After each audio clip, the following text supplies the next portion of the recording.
자, 우리 HLB 주주님들 반갑습니다. 머니코드 김 대표입니다. 현재 영상 녹화 시작 시간 오후 3시 28분을 지나가고 있습니다. 이제 정기장 마감되고 동시호가 시간인데요. 자, 일단 시세가 끝났다라고 보고서 몇 가지 한번 체크를 해보도록 하겠습니다. 일단 HLB 2.7% 하락, 그 다음에 이제 유한양행 보시면은 오늘 장중에 저점 6.6%대까지 빠졌다가 지금 최종 종가 마이너스 4.6%까지 말아 올려줬고요. 알테오젠 같은 경우에도 마이너스 2.2%, 리가켄바이오는 0.9%, 그 다음에 최근에 굉장히 강했던 펩트로는 오늘 강보합 0.38% 상승. 자, 일단 이렇게 끝났습니다. 뭐 아시는 분들은 아시겠지만 유한양행도 우리 HLB처럼 CRL을 받았습니다. CRL이라는 게 뭡니까, 여러분들? 보안 요구잖아요. 우리 HLB 같은 경우에도 CMC 제조 공정에 대한 부분을 보완할 것이 있다라고 해서 CRL을 받으면서 하한가 2방을 직행을 했었죠.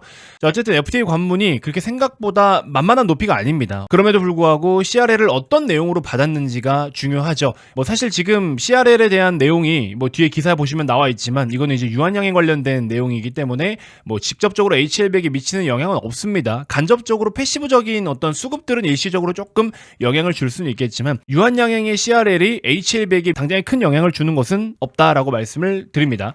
자, 그래서 일단 여기 내용을 한번 간단하게만 살펴보시면요. 유한양행의 레이저 티닙 병용요법이 EGFR 변이 비소세포 폐암 치료제로 시판 허가를 받은 이후에 아미반타맙의 SC 제형 허가 결정은 가장 중요한 마일스톤 중 하나다. 마일스톤이라는 건 뭡니까, 여러분들? 각각의 임상을 진행하는 구간들을 넘어설 때마다 약정된 금액들을 수령하게 되죠. 자, 근데 이 내용에 대한 CRL 수령은요, 일단 제조와 관련된 것이고 추가 임상 데이터가 필요하지는 않다라고 이야기를 합니다. HLB하고 좀 비슷한 유형이라고 볼 수가 있겠죠. HLB 같은 경우에도 임상 데이터라든지 약물 자체에 문제가 있는 것은 아니었습니다. CMC 제조 공정 문제였죠. 공정 문제. 그래서 제조와 생산에 관련된 문제이기 때문에 HLB 리보세라닙이 CRL을 받았던 것과 약간 좀 유사한 상황이긴 합니다. 자, 이런 것들이 이제 어느 정도 시장이 스마트해져서 그런 건지 면역이 생겨서 그런 건지 유한양행도 그렇게 큰 폭의 하락을 나타내진 않았습니다. 그리고 물론 기대감에 대한 차이도 있겠죠. HLB 같은 경우에는 임상 3상 통과 여부, 그 최종 관문 앞에서 CRL을 받았기 때문에 기대감이 컸던 만큼 실망감도 클 수밖에 없는 상황이었지만 유한양행은 뭐 이미 얻을 만한 타이틀은 다 얻었고 이번에 CRL을 받은 이 임상 같은 경우에는 HLB만큼 임상 과정이 깊은 그런 품목은 아닙니다. 자, 오늘은 우리나라 시장이 전체적으로 이렇게 조정을 받은 게 뭐 여러 가지 이유가 있긴 있습니다만 일단 첫 번째로는 삼성전자의 주가 부진입니다. 삼성전자 주가 부진은 당연히 또 외국인들의 수급과 직접적인 연관성이 있는데요.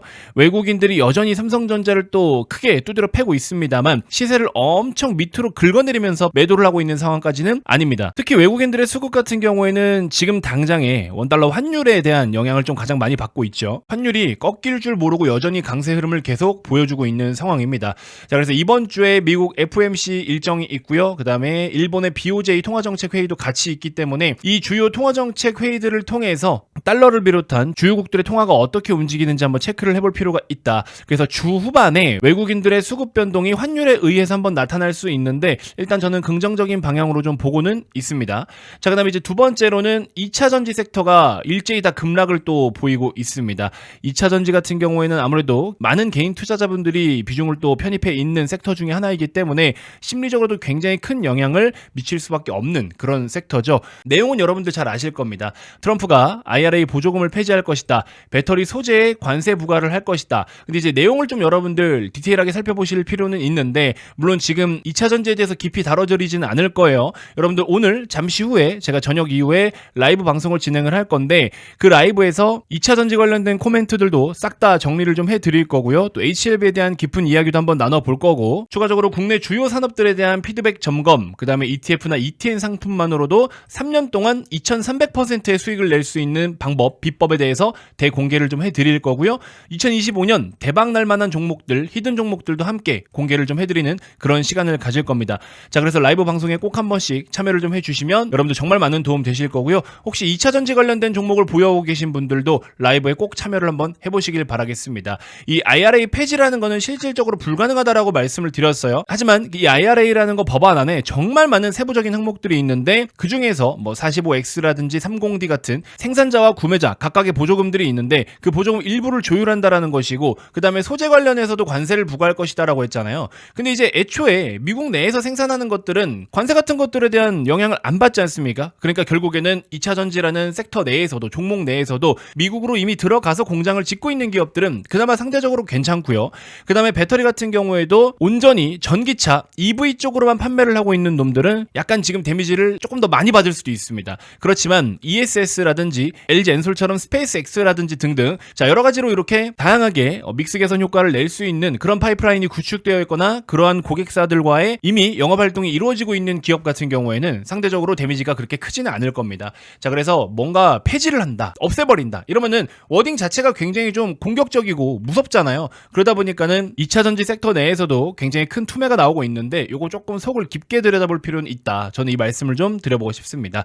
자 아무튼 2차 전지 관련된 종목들 보유하고 계신 분들도 꼭 오늘 김 대표가 직접 진행하는 라이브 방송에 한번 참여를 해주시길 바라겠습니다. 정말 많은 것들을 다 쏟아 부어드리도록 할 거고요. 이렇게 구독자분들을 위해서 진행하는 라이브 방송은 올해 오늘이 마지막이 될 것 같습니다. 많은 관심 부탁드리도록 하겠고요. 구독자에 한해서 비공개로 진행되는 만큼 여러분들 현재 보고 계신 영상 고정 댓글에 네이버 링크를 클릭하시면 라이브 소통 관련해서 참여 신청할 수 있는 요 양식이 있습니다. 간단하게 참여해 주시면 될 것 같고요. 꼭 한 번씩 신청해서 라이브 방송에 참여해 주시길 바라겠습니다. 자 최근 영상에서도 계속 말씀을 드렸지만 HLB는 누가 뭐래도 사실은 개별 이슈로 올라가는 종목이에요. 그래서 CMC 실사 관련된 거 최종적으로 어떻게 실사를 잘 마쳤느냐 요 내용만 나오면 주가는 이미 먼저 뜁니다. 자 여러분들께 제가 질문을 좀 드렸었죠. FDA 승인 결과 발표까지 홀딩을 할 거냐? 그러면 댓글에 홀딩이라고 남겨달라고 말씀을 드렸고 아니다 나는 승인 결과 발표 전에 매도를 좀 고민하고 있다 하시는 분들은 매도 평생 나는 가져갈 거다 그러면 진짜 평생이라고 남겨달라고 했는데 생각보다 많은 분들이 FDA 결과를 보겠다라고 하시는 분들이 많으셨어요. 홀딩을 하겠다 평생 가져가겠다 홀딩하겠다 이런 의견들이 상당히 좀 많으셨거든요. 자 그러신 분들은요 오히려 HLB에 대한 현황과 흐름을 더 명확하게 알고 계셔야 됩니다.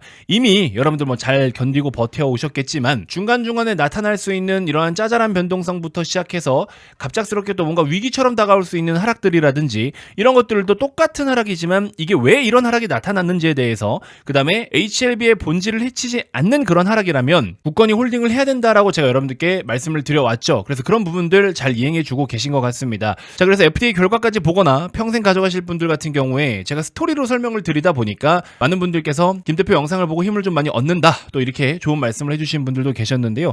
애초에 저는 뭐 제가 억지로 이런 말씀을 드리는 게 아니라 원래 저는 그렇습니다. 주식을 볼 때 스토리를 되게 중요하게 생각하는 사람인데 차트에 선을 그어가면서 그냥 소설을 쓰는 건 의미 없는 거 여러분들 잘 아시잖아요. 여러분들께서도 이미 HLB를 장기적으로 투자를 해오셨다라는 것 자체가 여러분들이 어느 정도 투자를 할 줄 아시는 분들인 건데 그런 수준 낮은 영상들을 보면서 굳이 가스라이팅 당할 필요가 없겠죠. 자 그래서 오늘 라이브 방송에서도 HLB를 가지고 또 여러 가지 이야기를 나눠볼 거고 2차 전지 브리핑도 드릴 거고 여러분들 수익 낼 수 있는 좋은 것들 자녀분들에게 정말 이것만 알려줘도 장기 투자에서 좋은 성과를 낼 수 있다라고 할 만한 것들 남들 다 미국장 가지만 왜 김 대표는 자꾸 한국장을 더 열심히 해야 된다라고 말씀드리고 있는지 등등 여러 가지 좋은 내용들 저 오늘 목 컨디션 좋거든요. 다 쏟아 부어드리도록 하겠습니다. 아시겠죠? 자 어쨌든 여러분들 오늘 HLB를 포함해서 대다수의 종목들이 시장에 대한 영향을 좀 받고 있는 것 같은데 잠깐 숨고르기 하고 있는 모습이다. 그리고 추가적으로 조금만 더 하락의 이유를 찾자면 2차 전지와 삼성전자 때문이다. 그리고 매크로로 따지면 환율 때문이다. 이 정도만 알고 계시면 될 것 같습니다.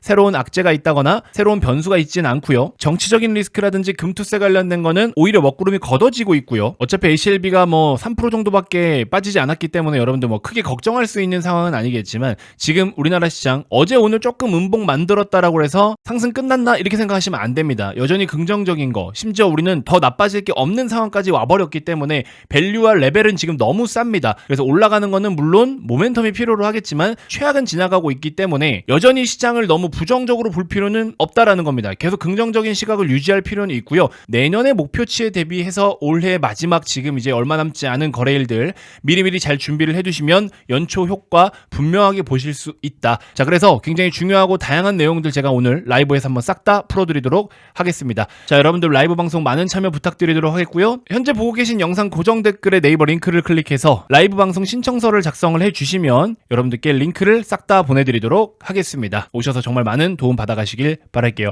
자 이번 영상 이렇게 해서 짧게 마무리하도록 하겠고요. 이따 라이브에서 또 뵙도록 하겠습니다. 고맙습니다.